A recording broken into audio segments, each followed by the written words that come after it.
So just in case Yeah. people don't know, we work at University of Chester together, Lee and I. And yeah, Alex Foster, he does a lot of DJ stuff with Instagram Live. So there's a lot of musicians that are doing not rap battles, but you can do a thing where you do an Instagram Live and you can invite someone to a chat. So when Chris and I did a chat a couple of weeks ago on a live thing, we had a few questions about the festival and that. And yeah, if Alex Foster's been doing that with some of his music stuff, so that's been quite interesting. With him, mate. I'll speak with him. I didn't realise you were recording, Alex. I'm sorry, mate. Oh, sorry. No, it's fine. It's fine. Right, let's start again. Sorry. Yeah, we can start again. Yes. No. I didn't. Yeah. I don't want to subject you to something. Mate, I've got a whiskey on the go and everything. I went to get a beer. No. This is all it's supposed to be, mate. Is a conversation. There's no right. Okay, mate. If I look at the cameras out so often and say something like, see more of a show thing, don't worry about it. Can I minimise this settings bit? You know where it says where I can see myself? Yeah. It's just a little bit off-putting. Yeah, it's this is all very informal, and obviously I know you a lot more than pretty much everyone else in the festival. So yeah, this is just a chat, mate, about. Are we just going to pretend that we don't know each other? Or no, not at all. Like this little BS banter. Yeah. That's gonna be included as well. Am I allowed to swear, or is that? You can swear whatever you want, mate. Yeah. The last podcast we just filmed was with a 10-year-old, her mother, a actress in Canada, and so they were in Canada. I was in the UK, and the writer and editor is in South Africa. So it was completely mad. Yeah, it was good fun doing though. It's been crazy. 10 years old. Yeah, she's an actress. There's a lot of kind of child actors and performers that are making films with their parents and that and submitting them to festivals. Like there's a big festival in Canada called the Isolation Short Film Festival. Right. So we've had a positive knock-on effect from that. We've had a lot of people submit to ours as well because it's similar wording, similar hashtags. So we've had a good knock-on from that. So we've just had another submission today. So we've got 49 now, wow, and that's from amazing. Another. Yeah, it's great, man. That's another child actor from Canada. I'm sorry, I'm turning and coughing, but bloody hell! No, it's all right, mate. You haven't got the coronavirus, have you? No, I better not, because my missus... they say that's one of the symptoms, don't they? Oh, my God, yeah. Dry, tickly cough. I've been so stuck indoors like you have, so it's highly unlikely. No, you'll be fine. You know what? I've had it. No, I don't think I've had. You've had a cough or something. I've had the cough. And I thought I could have had it. Who knows, mate? You can't get tested. So well, there's a lot of things, and this is just from what I've read and looked online. You can be asymptomatic as well, so you can have it and not show any symptoms. Just sort of pass the symptoms on and not sort of show exactly. Any symptoms. So it's a tricky time. It's a tricky time, and it's I honestly feel. I think you feel the same as well, that we're in a privileged position. We're both still working as well. Both still got an income because so many people have lost their jobs. And it's very tricky, man. And our jobs are completely changed. I was saying to Tegan and the other people on our last podcast that we were doing a lot of video and photography. You predominantly do video at work, and it's now we're doing tech support and telephone support, and I don't mind that at all. The video stuff is really picking up as well. Oh yeah, absolutely. Like you think, oh, it's not the typical video stuff, but it's creating, it's like, so it's creating a different workflow, and our skills have increased in different ways as well. Like what we've learned, you know what I mean? Definitely. Yeah. But there's a lot of people doing these sorts of stream recordings and then saying, oh, can you just blur out this name? Or it's quite frustrating stuff because it's not very interesting, but it's sort of, it's quite time consuming to download it and then re-upload it. It is. That's the big knock-on effect, isn't it? Is the downloading and re-uploading and with slow internet speeds at home as well. Yeah, so. I was looking. I don't know if you've looked at a service called Frame.io, and it basically allows you to upload a video. Say you were a producer and I made a film for you, and you wanted to see it. What's the most efficient way? Normally, we'd go into an office or meet up, we'd go through it and all that. Or you send email notes over. Now, Frame.io is like having a simplified editing interface where I can show the work to you and on any point with occurs on any frame, a note can pop up like a marker, and you can see them. So say if you zoomed out of the timeline in Frame IO, you'd say 12 markers, and you know they're 12 comments. Right. Okay. So they can give you directions. It's a Word document, but it's exactly, video. yeah. And it's compatible with Premiere. Resolve's just got it recently as well. Right. Final Cut Pro as well. Yeah, I think it's something that we could possibly look at. It's a paid service. Yeah. I think it's worth having a little look at, because it allows for immediate revisions. And if you're doing a lot of collaborative projects, then it comes into its own. Definitely. Yeah, like that video I was telling you about earlier, the ABBA health and social care video, and it was trainee nurses doing an ABBA video, Super Trooper, because that's the hashtag that's used by the University of Chester for their students working with the NHS. So that was what was I trying to say? That was the collaborative nature of that. It wasn't Frame IO, but when we had a meeting, and it was someone from SMT, there was Heather, there was Alex Williams, and all of that. Yeah. It was something I'll cut out, by the way, is anything that sounds too suspect about work, I'll cut out. But this is fine. This is a positive thing. This little micro conversation is going to get cut out. But yeah, in that meeting, cut that beginning bit out as well, if you want. But I'll leave it to your discretion. Yeah, whatever's best for both of us, If I start mooning or anything like that. Some streaker comes past, So in that meeting where we both work, when I produced this video, and I did spend 6.5 hours doing it at least, and I was like, all right, okay. You were meant to. I was fine. I said to Heather I was happy to do it, which is absolutely true. So when we came to the meeting, and it was someone from SMT, someone from marketing, Heather, and one or two of the other people that were in it, it was a unique situation, and I had not an epiphany, but it was when we have these meetings like you and I do in our team at university, you almost feel as though you've got to step up and you've always got to have something to say. And I don't think, we're forcing things to say when we have our meetings, but I think it gives people a lot more freedom. Formal, you mean? I think it allows people to have they feel freer to speak as well, I think, in a strange way, because they are at home or remote, So that should be. I think people are in the comfort zones, aren't they, at home? And, they feel a little bit more confident, possibly. So I think, I see this being a positive thing. Like, we can have our meetings at work. I know it's not a work podcast, but we can have our work meetings and other people can.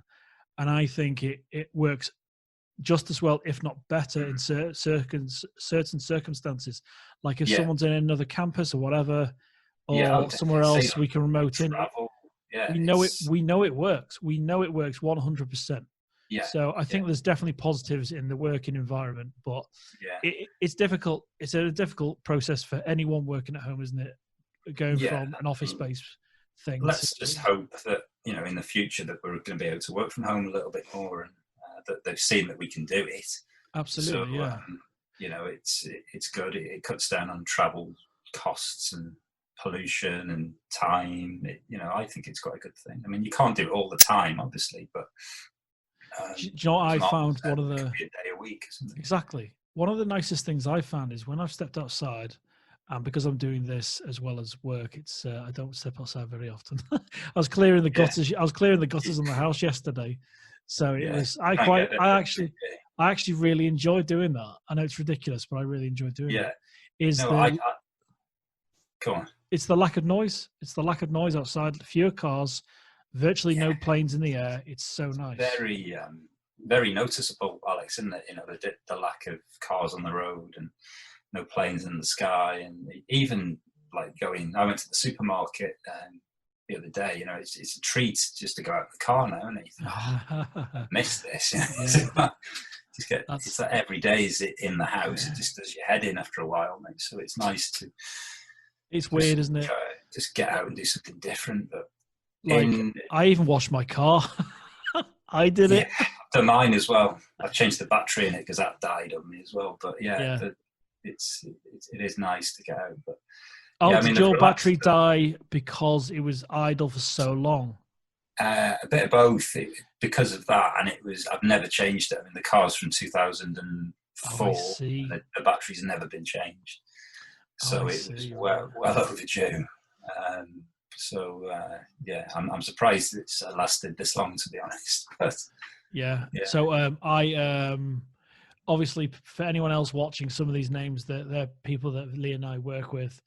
Lee Border, he said that during one of the Instagram meetings, because I do some work for a subgroup for the university, is if you don't go out for at least 15 minutes in your car, it doesn't power the alternator or something, he was saying.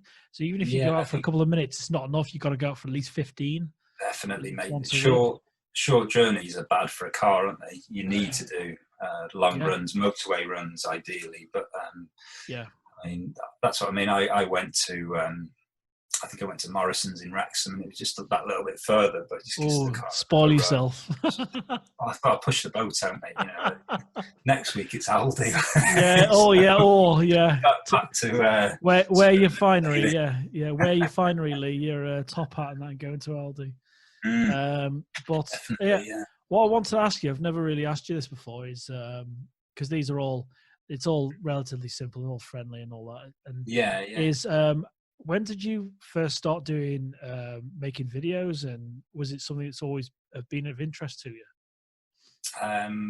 Well, I was always into sort of geeky, techie sort of stuff like sound and video, and then when I went to college when I was like 16, so I did GCSEs, went straight to college, and I did a media course at college, and I did like TV, I did radio and sound and all that sort of stuff, and I just got into it from there, really. And then I went on to university. I did an HND in sound and video, and then sort of after I'd finished that, some mates of mine, they were DJing in a club in Birmingham, and I went along with a video camera, and I filmed the night, and I did an edit and I sent it to them, and they were like, "Wow, that's really good. It makes the club look excellent." And then I just did more and more, and then I got asked to do a couple of weddings. And then I was getting asked to do more different sort of diverse shoots. So a lot of word of mouth. And it was like word of mouth, like friends, and I just, it was an interest of mine, and I just got into it that way. And then I got a job at the University of Chester, early 2000s, as an AV assistant. And then I met a couple of guys there who were like video people, worked in broadcast, and I learned a lot from them. They taught me, pretty much everything I needed to know about sort of dealing with clients and all the pressures of like being on a filming job and then turning around an edit. And I got sort of quite into it at that point, because sort of prior to that, I'd say I was maybe more into like the audio sort of side of things, and then I sort of got a bit of a passion for video, and then it sort of all spot from there, really. So outside of work for University of Chester, what kind of video work do you prefer shooting? So if it wasn't budget related, what's the kind of ideal thing to shoot? I've always wanted. I've sort of meddled with shooting like horror and a few other sort of genres like that. So I would like to sort of maybe shoot something a little bit more, down those sorts of lines. But I'll shoot anything. If someone sets me that challenge and says, I want my wedding to be filmed, or I want a corporate program, then I'll do it, and I'll give it 100%. So I'd like to think that I'd turn my hand at sort of any sort of filming job. That's cool. Yeah, you have to send me that link again of you and Alan going up Snowdon, because the reason I love that video so much is it might not be something you see in it. It feels like there's going to it's leading up to something horror based, but it's just two guys. It's almost like two characters that you've created in a way. Yeah. So for people that don't know what we're talking about, it's like how would you describe that video I'm talking about? Well, basically, I'm into like walking up mountains. A guy at work, he's the same. So we said, we're going to go walking at Snowdon, and Alan had just brought himself a brand new video camera. So he said, I'm going to get some footage while we're up here. And at the time, I thought he's been a pain in the arse, because, I just wanted to walk up the mountain, and every half an hour he's like, right, stop, we need to get this shot. And then, is that what it was? Alan bought a camera, right? Yeah, Alan had bought the camera, and at the end of it he said, Lee, I know you do a little bit of video stuff. Would you mind editing it for me? So I said, yeah, why not? I just got into Final Cut Pro at the time. And yeah, I thought, I'm going to have some fun with this. So I got some music, put some titles in there and stuff. And we turned it into a bit of a comedy thing. And then we uploaded it to YouTube, and then it turned it into this 10-minute program about two guys who walk up Snowdon and then back down again. But when we got to the bottom, I think we missed the bus, so we had to walk all the way back to the car, which was another, I think it was about 6 miles further, back to the car. So it was a bit of a killer. And we've documented this whole thing on video. So if anyone wants to watch it, it's on there. We'll put a link. We'll put a link in the description. The reason I really enjoy that is because it was a different side that I saw of you and Alan that I work with, and Alan's left now. He's just retired. It's as though you've got two characters, and it's not really you two guys. And I know that's not necessarily the intent, and you didn't seek out to make a piece of fiction, but that's why I'm entertained by it, because like when we made this festival, Chris Berry from the University of Chester as well. I love narrative, I love fiction, and I that's why I get this enjoyment out of watching that video, because it's funny. I know you two guys very well. I think we definitely played it to the camera, and I thought, we just had a bit of fun with it. It was basically a bit of a laugh, and it was that good that a couple of years later we made a sequel to it. So we did another mountain in Snowdonia. And we thought we'd make a sequel, but we just had a real good laugh doing it. And awesome. It's something we really enjoy, walking and being out in the countryside. And, is that something you enjoy because you've got a little girl now? So is that something you enjoy with the three of you walking and that kind of thing? Or is that I'd like to say yes, but I think when she's a little bit older, then definitely. But she's of that age at the minute where she wants to walk, but she'll walk for a few meters and then she'll want to be carried, So trying to don't we all take her up snow?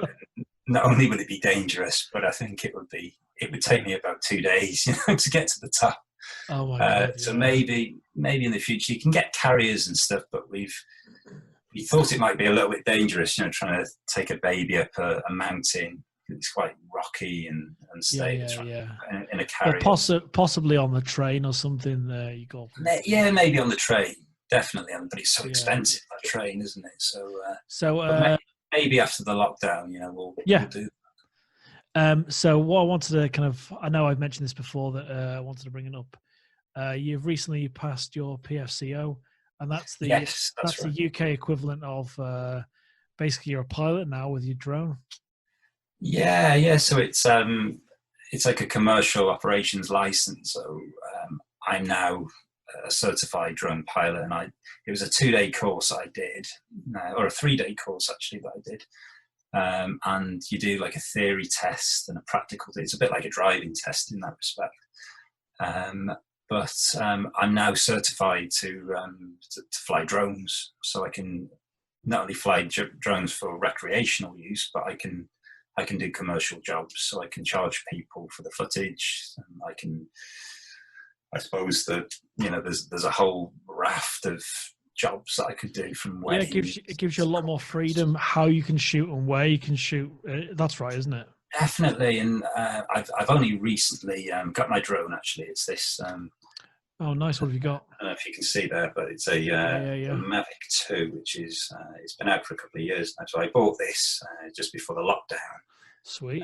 Just before I did the PFCO course, but I did the course in March, and then it was like a couple of weeks later that the whole sort of coronavirus spiraled and the lockdown kicked in. So it's put everything on pause, hasn't it? Work, definitely, life in general, sport, anything really. Yeah, I mean, I keep saying to myself, we're lucky we've all got our health, and none of us are being affected by it. We don't know anybody personally who's been affected by it, which is good, I suppose. But so have you managed? A big. So thing. since you bought it, have you managed to? Tell me about your first experience flying your drone and filming with that.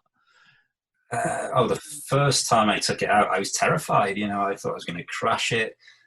In fact, it was before I did the course. I wanted to get some practice because I bought it, about 3 days before I took the course. So I thought I better get out and practice using it before. I don't want to look like an idiot on this course and not know how to fly it. But yeah, I think we flew it inside, and when you fly them inside, so where did you? Sorry to cut you off. Where did you fly inside? Was it sports hall or something? It was going to be in the sports hall, and then we got kicked out of the sports hall because there was a double booking, which I see. Yeah. Know about. So we ended up doing it in the small hall, which is another building at the university. Yeah. And you were being supervised by someone that's already a pilot. I was with a colleague of ours, Chris, who's got the older version of this drone. Oh, you've paused there a little sec. Wait till you come back. Sorry, just pause there, mate. Is that the? Don't over 40 minutes, isn't it? No, don't worry about that. It's just your connection, but it's not a problem. It comes up with a little counter at the top when I've got 40 minutes. They did unrestrict it for a while where you could go on for hours, but it's back to 40 minutes now. Yeah, so that's a nice healthy amount anyway. Anyway, you were saying that you went to a different building to test flying. Yeah. So we flew it in this building, but obviously being inside, there's no GPS, which means that the drone can sort of drift from left to right and stuff. So it was a little bit nerve-wracking, taking it out for the first time. But it's completely rock solid when you're flying it. It's so stable. So it's really, really easy to fly. In the past, I've had one of these like toy drones, which is the slightest little bit of wind and it's gone. Away. It's like a fart in the wind. Yeah, exactly. Yeah, definitely. So in comparison to that, this is just so easy to fly. It's like a dream to fly this. So now you've purchased that and you're fully certified, which is fantastic. And I need to get off my arse and finish mine. I've got my training book here. Now the time's to do it, for God's sake. Do you see? Yeah. So from your, I'm going to say limited experience because you've only had a short period. It's not like a slant on you, but do you see now you've done your PFCO, now you've had some practice and you're enjoying it and you've submitted a view from above for our festival. Do you kind of see the benefit and how you can elevate your own freelance work now? Oh, definitely. I mean, I had a couple of jobs booked in for this year, but with the whole pandemic thing, one of them has already been postponed until the following year, which is a wedding. The other one was meant to be in July, so that's all a bit up in the air. It's probably not going to go ahead because it's a big festival that we film every year in Blake. But definitely, I mean, it's not only is it something that I can use in my freelance work, and also my work at Chester University. But it's just something that's great fun to go out and fly. It's like, absolutely, I'm a bit like a big kid, and I've got this like quadcopter, and I really enjoy going out with it. And if I've got a bit of spare time, if the sun's shining, I'll take it out. I'll get some photos, I'll get some video. But in terms of work, it's going to elevate things massively, isn't it? Yeah. When I did I'm not certified, but I still fly safely. I do a lot of coastal stuff because it's the safest place to practice. And North definitely. Wales in generally has some of the most beautiful coastline in the entire UK. I can't wait to get out there and imagine, mate. Wait till we both go to Snowdon. I'll go up on the train because I'm not fit enough, and we'll go up and fly together. That'll be amazing to do. That. I've heard stories about people working up Creve Gork, which is the pretty treacherous route up Snowdon, and they take like a Mavic 2 and they do a hand launch and a hand catch on the way back. But there's some of the footage people have got is just absolutely breathtaking. The trick is, you know how when you pick a certain lens and you kind of know what you're going to get, where you say you've got like an 85mm lens on someone or a 50 or whatever, you kind of know what the frame's going to be. Once we all, I include myself in this, once we all figure out exactly what our drones are capable of, lens-wise and in terms of movement and all that, that's the kind of key thing is getting original shots and looking at other examples of what you can get. Like, I'm a big fan of the top-down, straight-down shot. The bird's eye view, aerial views. Yeah, and revealing things backwards and all that, because once you've got a drone shot and you're going forward, you've shown that you've shown your money shot already.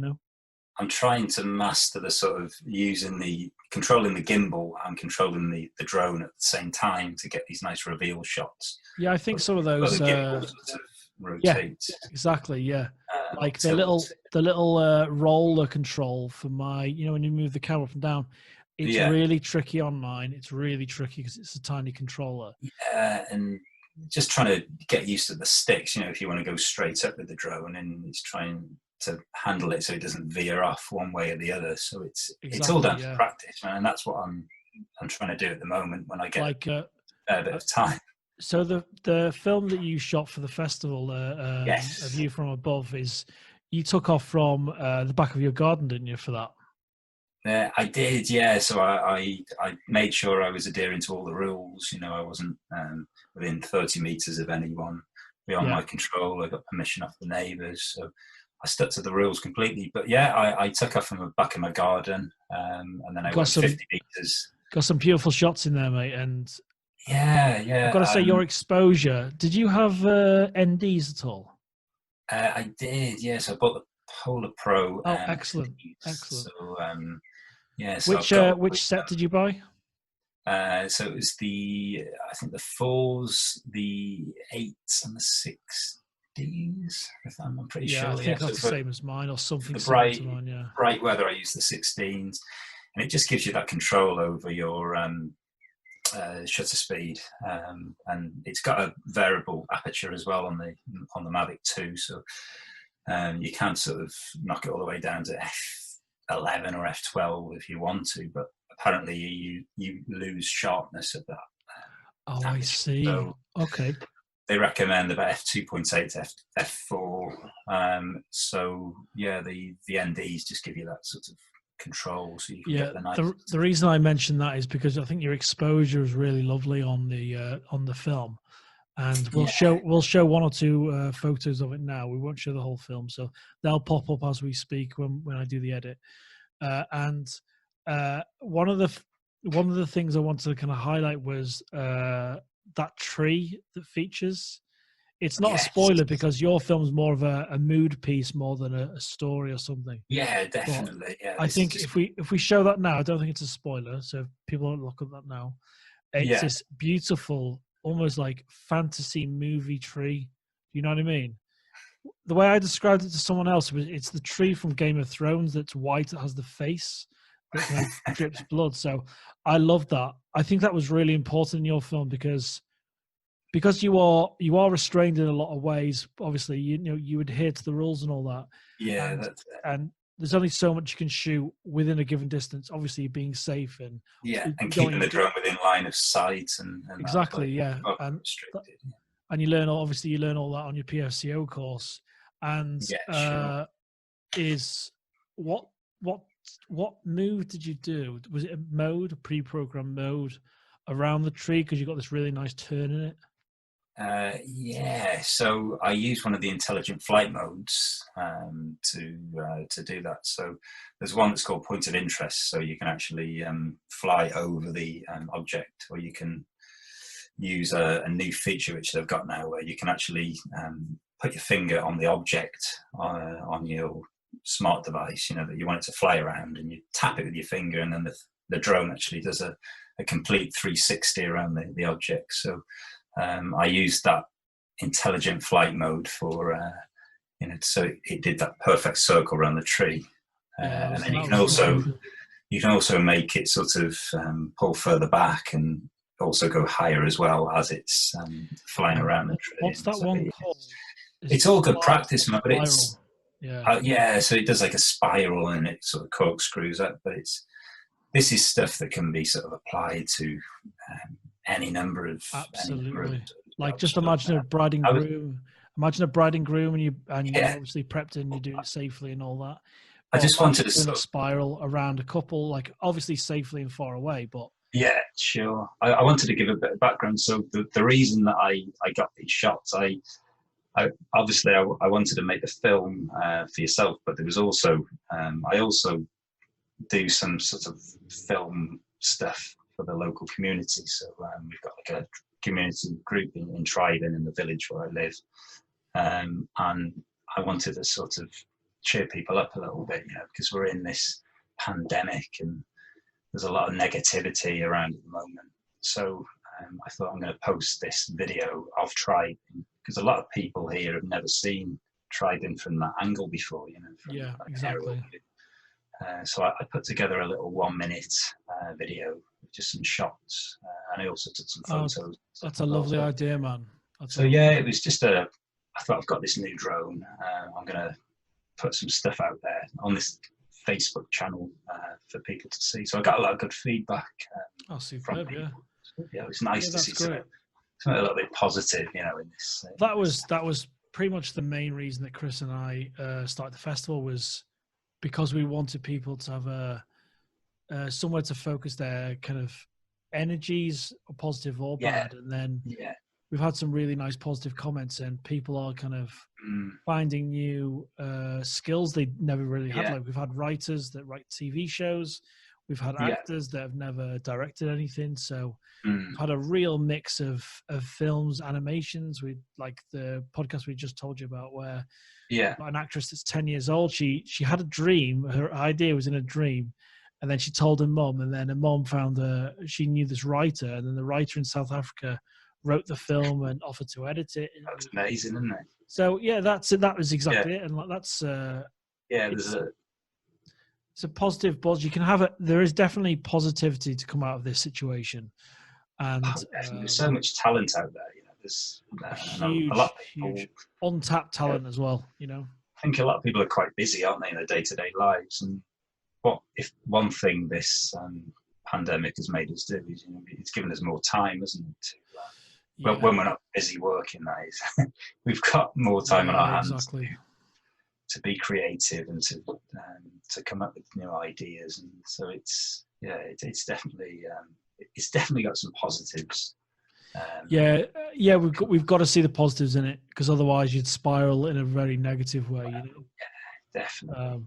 Especially when it comes to the everyday, because I struggled initially to get used to work. Like the first couple of days when I was working at home, because I had a bad internet connection to begin with, and that made me really frustrated, because I think in our team, in LIS, the team we work for, I've got to say, I of all the people I know at the university, we've all got a pretty, very good high standard of work, and to try and keep that in a changed role we had was very difficult. So I found that really frustrating, because the internet is so important in just any trying kind to of upload job. a video is a nightmare, isn't it? From home, So you took were me. like, wasn't it taking you hours to upload? You were editing a TEDx or something? I did one earlier this week, and it was a 1 hour awards ceremony, but I uploaded it to YouTube as a premiere, and I thought I'll do it the day before, and I left it running 10 o'clock on, say, Wednesday night, and 7 o'clock in the morning on Thursday morning, it was still at like 67%. It still hadn't uploaded. So it's, What kind of connection do you have there? It's meant to be fiber, but to be honest, it's complete rubbish. That's not fiber. That shouldn't take that long. How big was the no, file, out of curiosity? How big was the actual file? The file would have been about 8 gigabytes. That should have finished, yeah. Yeah, it was a 1080p, 1 hour video. So yeah, it was about 7 or 8 gigabytes. But it is a little bit frustrating when you could do that in work in 10 minutes and it'd be uploaded. I know, because when university connections in general are exceptional, aren't they? Super fast, yeah. But I think because everybody's on it, it's slowing it down, or at least that's my theory. But when Vicky and I bought this house, I was in I'd say privileged position, because when you buy, this house was a shell. It really was. There was so much need to be done, because it was still the original 1954 house, officer house at the Dale Barracks. And in this particular, I ended up, I won't tell Vicky this, but the position where the Ethernet port is, it should have been over here. I should have made the decision to move it over here in the corner or go down. So, but we had where I do most of my work, and where Vicky's going to produce some work as well, because she's going to end up working at home soon as well, is we had Ethernet put in this room, and they put a female port on the wall here, and one literally this far away from the router on the wall inside the cupboard. So it's a tiny little cable. Then there's this cable to the switcher I bought. I bought a Netgear switcher, and straight to the PC. So in terms of the connection I've got, it's not fiber optic. So it's not fiber, but it's consistent and it's pretty decent, because it's plugged in. And when I was upstairs and I started doing our support for the University of Chester, like both of us do, I find it incredibly frustrating, because the Wi-Fi in the house was terrible, because I have one of these little TP-Link dongles, and it was driving me crazy, man. So it's not best, is it? All they did is they chased the wall out, they put the cable in, we filled the wall, we plastered it, and then you wouldn't even know where the cables were. So they put this trunking inside the wall, and they routed the cable through the loft areas and under the floorboards before carpets were fitted. And then that's how we got the cable all the way there.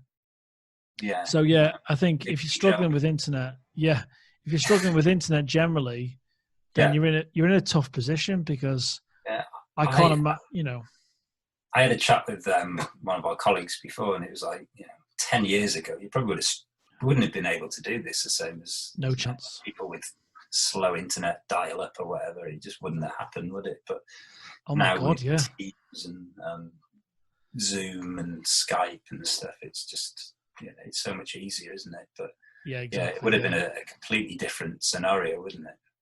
Just keep it never would have happened. Family as well. I don't. To be honest, would we have gone into lockdown the same way?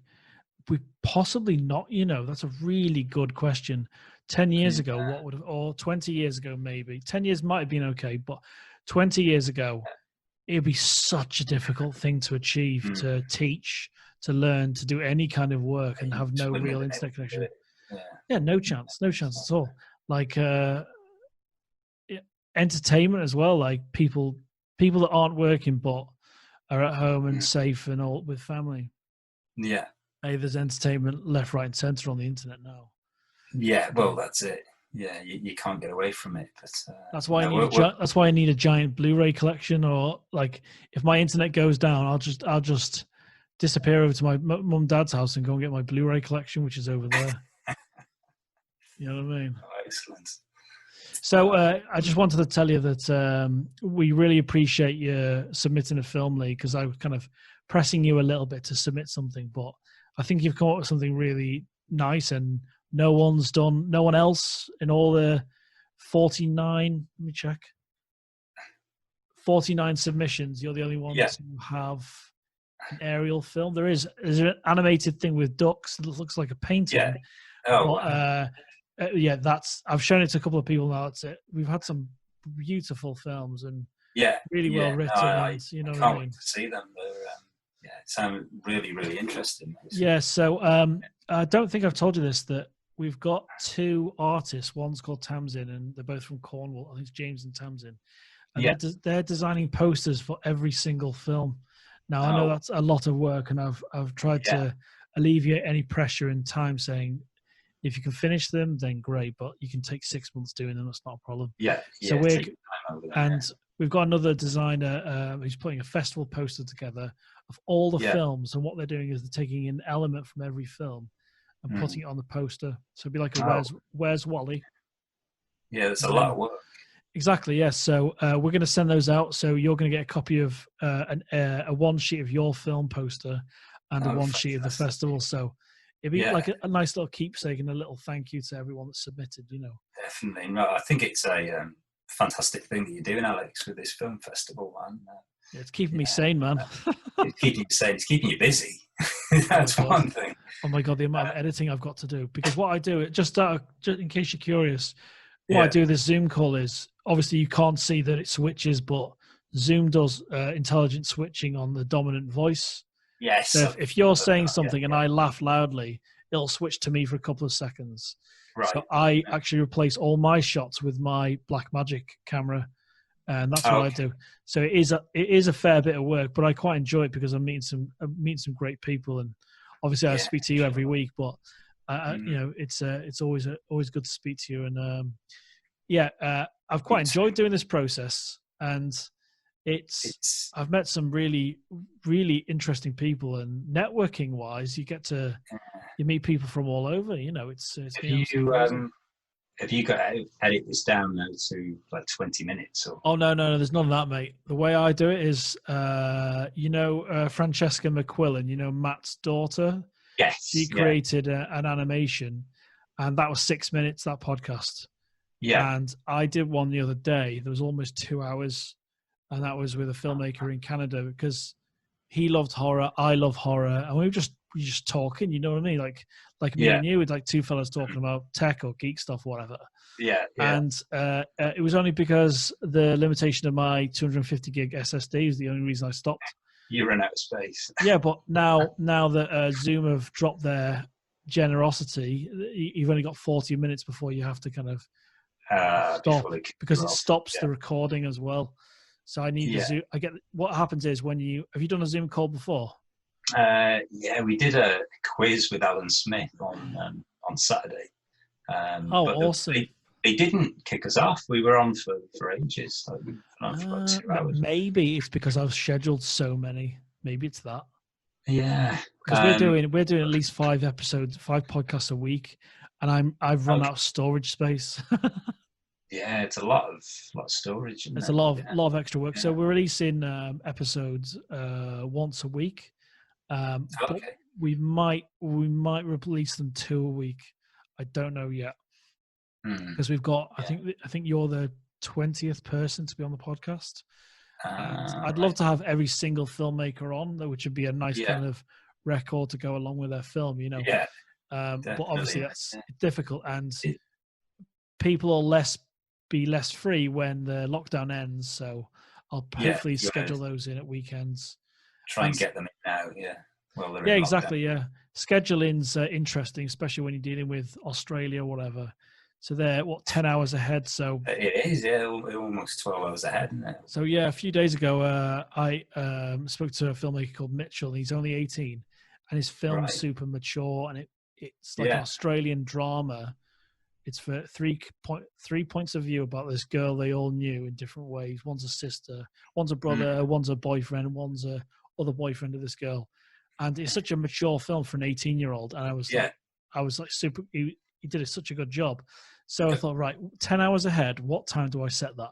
So I woke up at 10. I think it was on Tuesday this week, and he was at 8 o'clock at night. So that's how he ended up doing It's it. morning for you and night time for I was in my PJs. He was ready for bed. No, I've got a friend in Australia. It is it's crazy, isn't it? Yeah.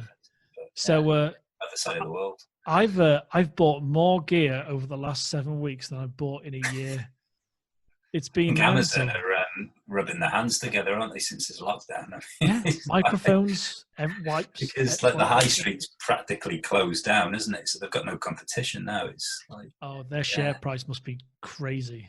Yeah. So delivery drivers are super busy at the minute. But I replaced my audio interface because the preamps were terrible. Oh. So I used an SSL2 just through a recommendation from you and that we both know. Yeah. Ewan and Chris. And I bought a new this microphone.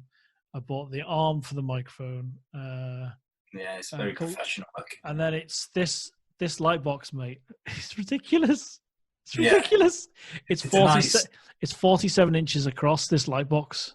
Wow, it's a nice soft light on you though. It's that's it, man. And it's got a nice catch light as well. And I'm using a Amaran at the back just for a bit of extra spot here and just a tiny bit of something else. Yeah.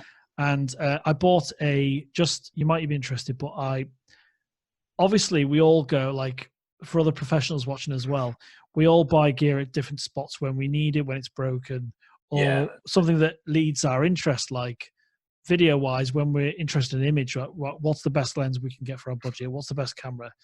And I thought I was lagging behind in terms of light. I've got some better audio gear now, but I was lagging in better lights. Yeah. So my two Amarans that I've got are good, but you know the whole score. Well, I've got these things at the minute, and they're not the best, but you can see. They're the same ones I've got. Yeah, they're the two Amarans. Yeah. They give a nice light. Aperture lights. Apertures, that's the one. They need to be higher up, really, but this is my makeshift. That's fine, mate. Yeah, I'm not quite up to your. That's all right. Your standards. Hey, I've got no carpet. There's no door on this room, so I think you beat me there. Yeah, but you can't see that, so you're all right. That's the reason I've pointed it this way. If anyone's interested, look at earlier Instagram videos of the festival, and you'll see the washing machine that way. So this light I bought was it's a Godox SL60W, and it was I think it was £180, and it's an LED light, but there's no heat coming off it.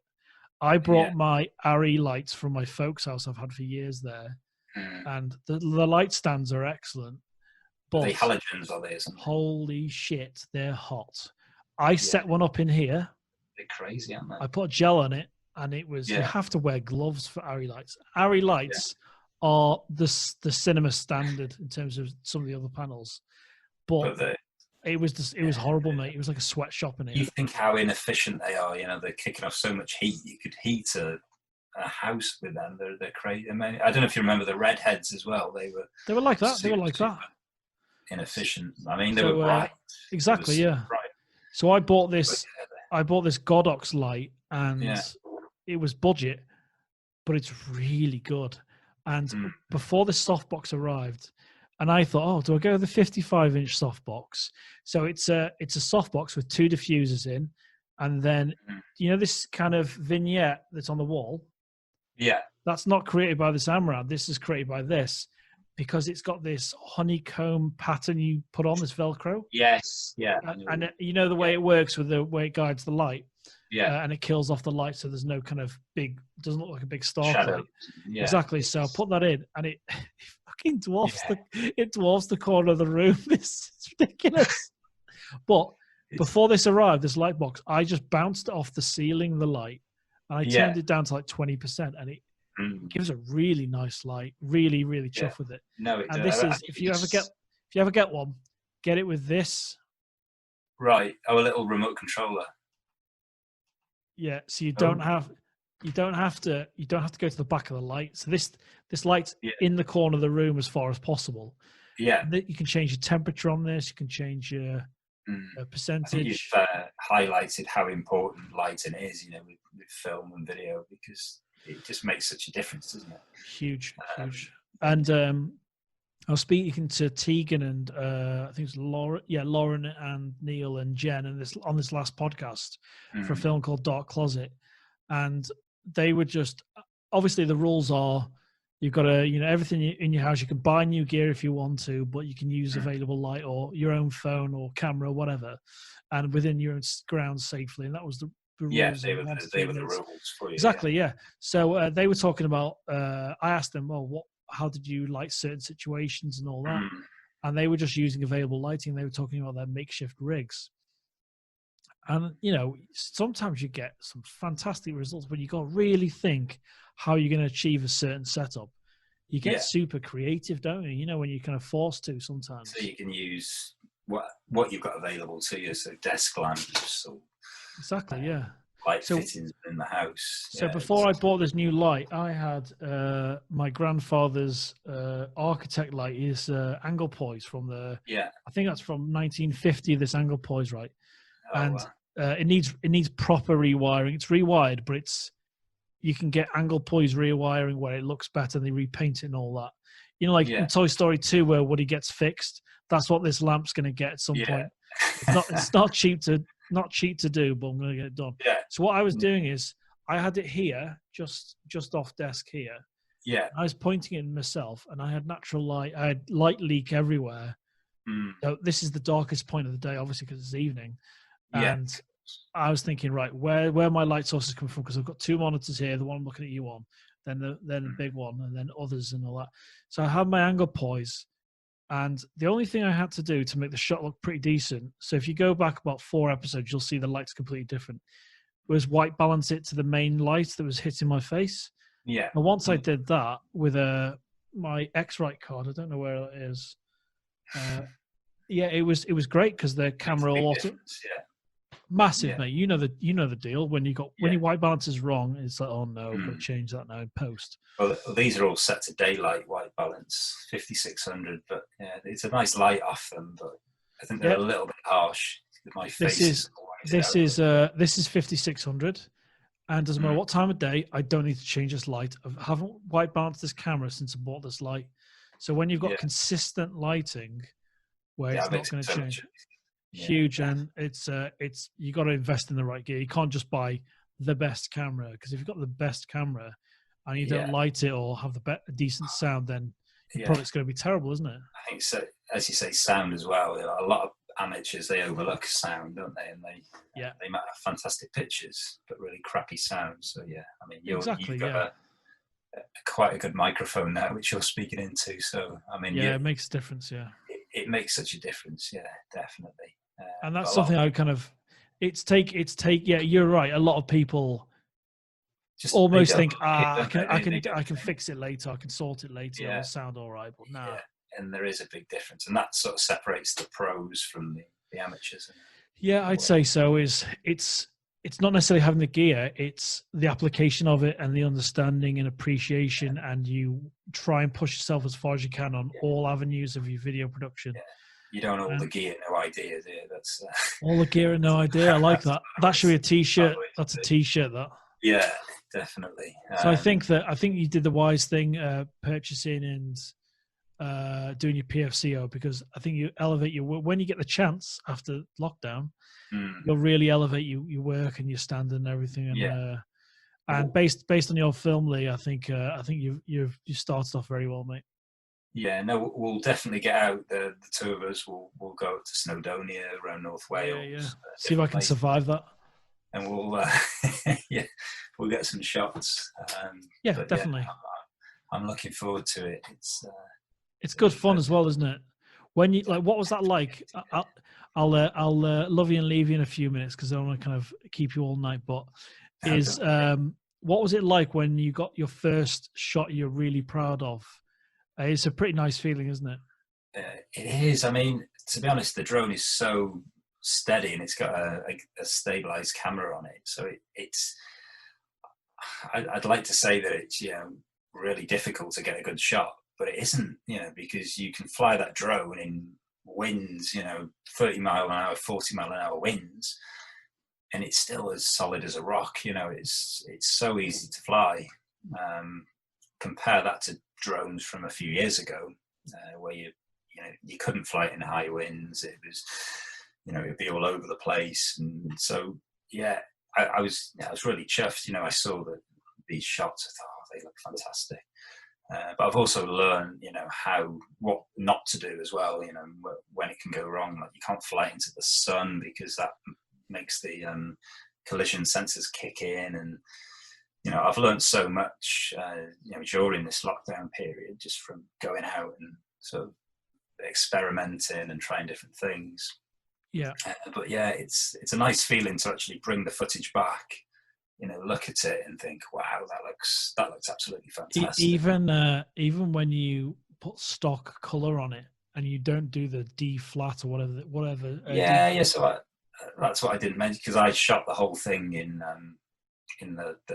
the D-Log profile, which is like a very flat color profile, and then graded it. But you can just shoot it in the sort of normal mode, which doesn't require any sort of post processing or color grading or anything like that, and it still looks pretty good, doesn't it? Yeah, that was a big surprise for me. It was the D-Log. Is it D-Log, isn't it? It looks so good even without any color work on it. It's great. No, it is fantastic, and especially on your camera, because yours is the Mavic Pro 2, isn't it? That's it. Yeah. I mean, we shot the thing for the thing at the Chester, the Green Chester Awards, and then I shot that using one of the intelligent flight modes, and that didn't have any sort of flat profile. It was just the normal profile. It gives you like a 1080 video at the end of it. Yeah, and that was the asteroid shot, wasn't it? So it was that's right. Yeah, waved at it, and then the drone takes off, and then it does like a spherical thing where you see the Earth. It's quite a cool effect.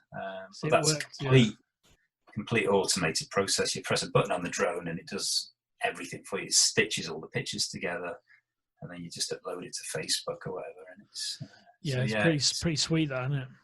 Definitely, yeah. It's very clever. The people who come up with it. It's definitely a good creative tool. Definitely. Yeah, that's it. You can't force it, and we're all trying to master what we do, and you can get to a certain level. And I'm just trying to keep my shots, like you have as well, as simple as possible to kind of aid the story or aid the video you're producing. And I think people think they need to overcomplicate it or try and do a fancy shot or whatever. Yeah, I think a lot of the people who are maybe not used to sort of video work and film work, they may do quite mechanical moves and include that in the edit where that looks pretty terrible. You and me, we know to keep it nice and smooth and cinematic and do nice reveal shots, tracking shots. But yeah, I try and avoid all that sort of stuff. Because I know, exactly. Yeah, I know exactly what I'm going to do when lockdown finishes. I'm going to go to Llyn Idwell again. I can't remember what time of the year I went last time because I released a little thing on YouTube with but my color grading was shocking then because I was using my Blackmagic camera. The shots are lovely, really proud of them, but the color grading was terrible because of my understanding of how flat profiles work. I have a much greater understanding now. I created my own LUTs for this, so what you're seeing is the LUT on the camera. It's flat, but it's got the profile on it. So when I put it on the camera, it's going to look exactly the same because the LUT's on both things. So it's not baked in, but it's on there. So that's what you can see. Yeah. I've got the same on the Mavic 2. Yeah, exactly. Yeah. Yeah, it's quite clever. So I'm going to go to Llyn Idwell again and take my drone and shoot the hell out of that place because that is an incredible. Apparently, flying over water. If you get too close to the water, it makes you think it's land, doesn't it? The sensors on the bottom see through the water if it's too calm, and it can nosedive into the water. So watch out for that. I have flown over water already, and it did come up with a warning about do you want to land? I was like, right, let's fly up, let's fly away from the water now. Yeah. So I know it's crazy, and I crashed my drone the first day I had it at home, my mum and dad's house before I moved here. Right. Oh yeah, I crashed against the wall, mate. I lost 2 blades. The blades were split. I scratched the body of my drone, honestly. Only time I've crashed it is the first day I had it, because I was doing something stupid with it. Yeah. And like the really dumb. Sensor didn't kick in or anything. Oh no! I took off in a really compromised place. Yeah. So yeah, it was really dumb. It was really dumb. So since then, I've been like a ninja. But I've flown over water a good few times because I thought, right, I'm going to push myself. I've flown over not white squalls, not quite white squalls, but quite low over surf water as well. Yeah, and it's been. You you may have seen one or two of the videos, but it's you really got to push yourself as well. And I think it's not being cocky, but it's what you want. It's the kind of shot you want. I think that's important. Yeah, and I think the more practice you get, the more confident you get with it, and the better you get with it as well. So you're able to do these sorts of more risque shots, and you need to do that to get to get these really nice reveals. You need to fly close to, say, a tree or something, or a wall. And that's all down to practice and confidence. In Dreamland, mate. In Dreamland, I'd have I think there's a new Matrice now, but it doesn't take other cameras. I think there's a built-in mega camera with it. Yeah. I'd want a Matrice, which is a bigger drone, and put a DJI. I think it's a Ronin M. You can put gimbal on it, and you can put like Red cameras or Sony cameras. I want to put my camera, this camera, on a drone. That's what I want to get to, but it's an expensive. Like going up to Clint Idwell with a little drone in a bag is great now, but if you go up with a beast of a thing, it's quite how small this is. I mean, I'm not trying to advertise DJI or anything like that, but it's so tiny though. They do make the best drones. It's as simple as that. Fold down, and it can go in a. It can't quite go in your pocket, but it can go. And you can be very discreet with it as well. If you're very naughty, like I am. So it is very discreet. When you go on like coastal stuff, exactly. It's you can do whatever you want. You can take it wherever. Yeah, and it's quiet as well. Yeah, you can. For a lot of the older drones, it was so noisy. It sounded like a hornet's nest coming at you. But these things are much quieter. So I think. Definitely improving. Yeah, like I think DJI have kind of what are the other ones called? The white ones. The Phantom. Yeah, the bigger ones. Yeah, this is definitely superseded. The Mavic line has superseded those in a huge way. But I think it's only going to benefit having something like that, Lee. I think. And I think when people see your film, I think they'll be really impressed with the image as well. The image off your camera is great, and I think you did a very good job with it. And I'm very thankful. I'm glad you added music as well. I thought that it really elevated the entire thing. It wasn't just a sequence of shots. It was kind of elevated by that. Quite it was a bit of a builder, the music that I used for it. And I thought it reflected the mood pretty well. It starts off a little bit slow, and then it sort of builds, and I think it's quite positive. It's quite nice. Totally. My wife listened to it, and she said it sounded a little bit depressing. So I think I loved it. Personal preference. I personally liked it, but it's. I actually used different music for the video that I put out. Locally, for the local group, something a little bit more sort of, I say positive, but it was a little bit brighter. It suited your audience, that one, I bet. More so than for this film entry, I wanted something a little bit more sort of atmosphere, and I think it just suited it perfectly. So. Very cool, mate. I really appreciate you taking your time to come on the podcast as well. And when people see your film, I think they'll be really impressed, and more power to you. And I'll probably see you next week then on another Teams call or something. Yeah, see you on Teams. Yeah. You take care of yourself, mate. Anyway. Yeah, you too, mate. I'll see you soon. I'll keep you up to date when we're really going to release your episode. And if you want to send me a photograph. I've probably got a few of you from website stuff before. Yeah. But if you want to send me a photo you prefer for marketing purposes, when we start to talk about you as a filmmaker and when we're going to release the podcast, if you can send a preferred photo, even if it's like a production one like we've done before, yeah, even I may have taken or whatever, that's more than acceptable. Send that over, and it can help market you and your film. Okay. Yeah. Thanks, Alex. Sounds good. All right. You enjoy the rest of the evening, and say hello to Violet and your missus for me. Yeah, you too, mate. Say hello to Vicky, and I'm going to get myself another. Get another beer, mate. Beer. So that's what I'm going to do as well.